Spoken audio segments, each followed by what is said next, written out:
Pakistan super league P S L میں سنسنی خیز مقابلے میں کوئٹہ گلیڈیٹرز نے اسلام آباد یونائیٹڈ کو 2 وکٹوں سے شکست دے دی۔ لاہور میں کھیلے گئے ایونٹ کے 23ویں میچ میں کوئٹہ گلیڈیٹرز نے 158 رنز کا ہدف ایک گیند قبل 8 وکٹوں کے نقصان پر حاصل کر لیا۔ کوئٹہ گلیڈیٹرز کی جانب سے حسن نواز نے جرحانہ بیٹنگ کرتے ہوئے 64 رنز بنائے، جبکہ رائلی روسو 27، فن الن 20، محمد وسیم جونیئر 16، حسیب اللہ 7، کپتان سعود شکیل 7، فہیم اشرف 6، کائل جیمیسن 3 رنز بنا کر آؤٹ ہوئے۔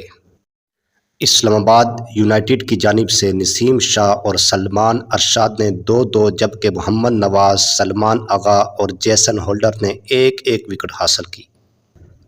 کوئٹہ گلیڈیٹرز نے ٹاس جیت کر پہلے اسلام آباد یونائیٹڈ کو بیٹنگ کی دعوت دی۔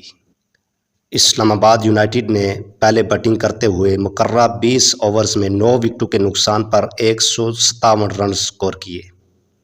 اسلام آباد یونائیٹڈ کی جانب سے محمد نواز 49 رنز بنا کر نمایاں رہے، اور کوئٹہ گلیڈیٹرز اسلام آباد یونائیٹڈ سے میچ جیتنے کے بعد پوائنٹس ٹیبل میں نمبر 1 پوزیشن پر موجود ہے، اور اسلام آباد یونائیٹڈ نمبر 1 پوزیشن سے نمبر 2 پوزیشن پر چلا گیا ہے، اور لاہور قلندر کی ٹیم پوائنٹس ٹیبل میں نمبر 3 پر موجود ہے۔